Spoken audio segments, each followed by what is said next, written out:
Can you hear me? Oh, there it is. It's live. All right. Hey, you guys. Hello. Welcome. Oh, look it. I have a slide for that. Welcome. I'm so excited you're here today, and I'm actually super excited to talk to you about what we're going to cover because learning about how to position yourself in the saturated market is more important than ever. Is that up on the screen? Just 1 second. I can't.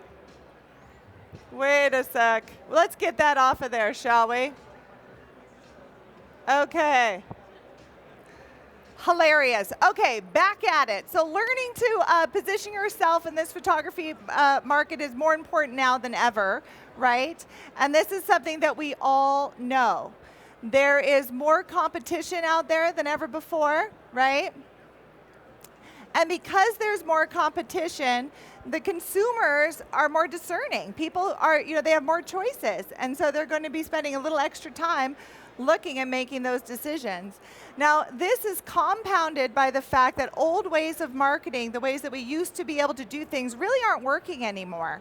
And this is really true even in just the last year or two. I feel like what we've all gone through and COVID has really changed the rules in a lot of ways, and that's really true for our industry. Now, I've been teaching and mentoring photographers for the past 10 years, which is a really long time, and I've seen a lot of really talented photographers struggle in that time. The biggest struggle that I hear from people when asking what's going on in their business is really it boils down to marketing. It's trying to stand out in the saturated markets. Anybody struggle with that here? Yeah, exactly. Now, the good news is that doing that, learning to stand out, learning to set your brand apart from others is actually a lot easier than you probably think it is. So that, of course, is what we're going to talk about today. Really quickly, I just want to introduce myself. I'm Sandra Coan. I am an award-winning photographer with over 20 years of experience. This is actually my 23rd year in business, so I've been doing this for a minute. In addition to running my photography business, I am a certified teacher and an industry educator. I'm also a best-selling author, so you can go pick up my book if you want. I'm a proud top Westcott pro, and I'm a mom and a mother of twins, and I have dogs, and I love good craft cocktails, so that's just a little bit about me. Now, I started my business way back in 1999, probably like a lot of you did. When I started, it was just a side hustle. Anybody just started as a side hustle? I never thought that photography could be a job or a career. I just really needed to make some extra money at the time. So back in 1999, I was teaching kindergarten for Seattle Public Schools. And on my first year's teacher salary, with an advanced degree, I qualified for food stamps. So I was living on food stamps. I actually didn't even own my own camera at the time. And that's how I started my business, all right? So here I am, 23 years later. I have a very successful newborn and family photography business in Seattle, Washington. But obviously, that's the highlight reel, right? Getting from where I started to getting here and where I am now was a journey. And I learned a lot along the way. And the reality is the first half of my career was really bumpy. And I made a lot of mistakes to the point where I almost quit in 2007. I just decided, I don't think I can do this. This isn't for me. This is way too hard. And what was really hard about being in that place where I was ready to quit is that I knew I was a talented photographer. I was good at my craft. I loved photography. I had that part down. But I just couldn't get it to get going, And what it boiled down to was I didn't understand the first thing about branding. I didn't know how to market myself. And so nobody could find me, right? Doesn't matter how good you are if nobody can find you. So my business suffered. So I decided to solve that problem and learn those things, all right? Learn branding, learn marketing. And I actually went outside of our industry to learn. I wanted fundamentals of business. I didn't want to learn how to price my 8x10. I really wanted to get right to it, all right? And that's really what turned it around for me and allowed me to grow and allowed me to get to the point where I'm still here 23 years later. Now, I like sharing that story because I know I'm not alone. I see it all the time. There are so many really talented photographers who are struggling, who had that same problem that I had in the beginning of my career, where they're great at photography, they've got that part down, right? But they're not so great at the business side of photography. And that's where we get into a lot of problems. So that's what we're going to talk about today, all right? Can anybody relate to that? Just show of hands if you're like struggling with the business side, standing out, right? Okay. So I want to start today, because we only have 20 minutes, by talking about the number one mistake that I see photographers make when it comes to branding and marketing, and then how to avoid it. And then I'm actually going to give you some steps to do, some homework to do so you can work through it. So take notes, okay? The number one mistake I see photographers make with their branding and their marketing is doing what they think they should do, all right? So what do I mean by that? Listen, you guys, we all have things that like only we can do. We all have unique points of view. We all have unique interests. We all have something that inspired us, made us want to pick up our cameras in the first place. Right? There's some reason why you decided you wanted to be a photographer and you wanted to start sharing the way you see with the world. And the reality is there aren't two people in the entire world who can see something the exact same way, right? That's why you can be at a conference like this and be shooting and have 20 other photographers shooting the same thing, and nobody's pictures are going to look alike. And like, maybe that sounds obvious, but I don't think that's something that we think about a lot. Right? It's a really important fact for visual artists to remember, because literally, you are the only person in the entire world who can see and capture something the way you see and capture it. And when you really think about that, that's kind of mind-blowing, right? You're the only one. But for some reason, I was going to say, that's your unique point of view. That's that thing that made you pick up your camera in the first place, right? But for some reason, as soon as we start charging for what we do, we stop trusting that unique calling, that gift, that way that we're meant to shoot and show up. And I see it happen over and over and over again. Instead, we buy into this false belief that in order to be successful, we have to shoot a certain way or shoot a certain subject or fit into whatever's on trend at the time. And you guys, this is really hard. Like, you come to a conference like this, it's incredible, right? There's like the best photographers from around the world here. And you're going and you're watching, people's talks, and you're like, yeah, I want to be like that. And you think that if in order to be successful like that, or to get where they are in your business, you have to change everything that you're doing. But I caution against doing that. I mean, obviously learn from people, incorporate it, but stick to what it is that you do. So I want to share how this impacted my own business. So I started my business 23 years ago with this photo. This is my friend Ginger when she was 28 weeks pregnant, and it was the 90s, right? So we were still all like reeling from that Annie Leibovitz photo. Remember the one of Demi Moore? And we're like, let's do that, of Ginger. So we took this photo. Again, I'm first-year teacher, struggling, living on food stamps.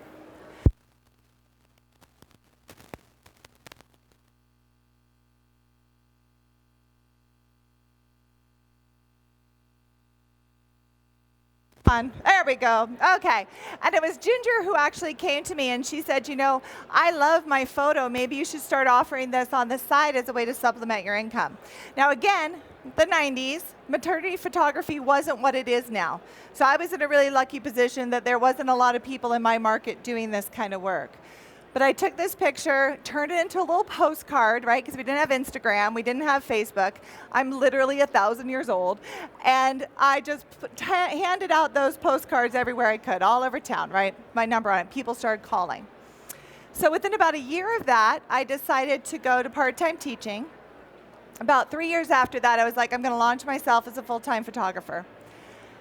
And when I did that, when I quit my job, launched as a full-time photographer, I launched myself as a photojournalistic wedding photographer, which was absurd because I had never shot a wedding before in my life. Photojournalism, what was on trend at the time, so I decided that's what I needed to do. So that's what I did.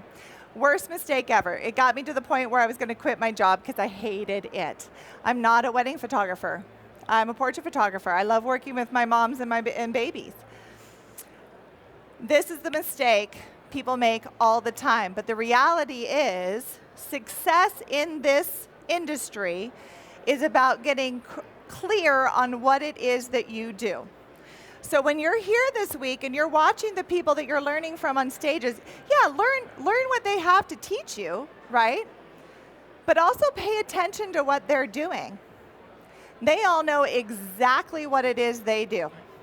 They're not trying to be like anybody else. They're leaning into their gift and leaning into their voice. It really is the secret. And when you can start doing that, when you figure out this is what I do, and you're willing to do it, you're willing to show up, magical things happen. So first of all, your work is going to become authentic, like real authentic, okay? Not like Instagram authentic, like hashtag authentic, like really you. And when your work is a real expression of your creative voice, of what it is that you do, right? It becomes unique. Because again, you're the only person in the entire world who can do it. And when your work is unique, it becomes instantly recognizable. So let me ask you a question. How many of you have ever been scrolling on Instagram and you see somebody's picture come up and you know exactly right away who that artist is before you see it? Seeing nods everywhere. That is what I'm talking about. When you get to the point where your work is instantly recognizable like that, that is how you create a solid brand as a photographer. All right? And creating a solid brand is the only way you will ever stand out in a saturated market. You want people to see your work, know it is you, and want it. And when you're the only person who can create that kind of work, because your work is unique to you, it changes the value, right? When we're just chasing trends and trying to be like everybody else, we become one of many. It waters down your brand. You cannot charge top dollar when you're one of many. There's nothing special about your work. You want to stand out, okay? You want to be different. You want to be unique. You want to be instantly recognizable. I call that having clarity, brand clarity. And clarity is the foundation that everything else in your business is built around, okay? It's really, really, really important. So the question then becomes like, okay, well that sounds easy, right? But it's not. Simple isn't always easy. So how do you find that kind of brand clarity? How do you figure out what it is that you do? What your unique voice is as an artist? That's the question. Well, you start by asking yourself, what do you love? Right? What do you love? For me, I love babies. I love working with kids. I was a kindergarten teacher before I was a photographer. Like, they are my people. I love it. You know, what could you do over and over and over again 1,000 times and never get sick of it? Right? I got my first camera at the age of 9. Do you know what I did with that? I went into my room and I built a little tiny studio, I'm not even kidding, with like bed sheets and blankets, and I would swaddle my dolls and take picture after picture after picture. I've been doing basically what I do now since I was 9 years old. I freaking love it. And I could do it over and over and over again. And I do. What are you passionate about? What is that? What lights you up? What makes you photograph the kind of work that you do, right? For me, I'm passionate about creating heirlooms. I'm passionate about creating a legacy. I want to take a portrait that is going to hang on someone's walls for generations. That like lights me up. I think it is so important. That's a huge passion of mine that I bring to my work. Ask yourself what you're good at and pay attention to the things that people compliment you on, all right? The things that maybe you don't even notice yourself.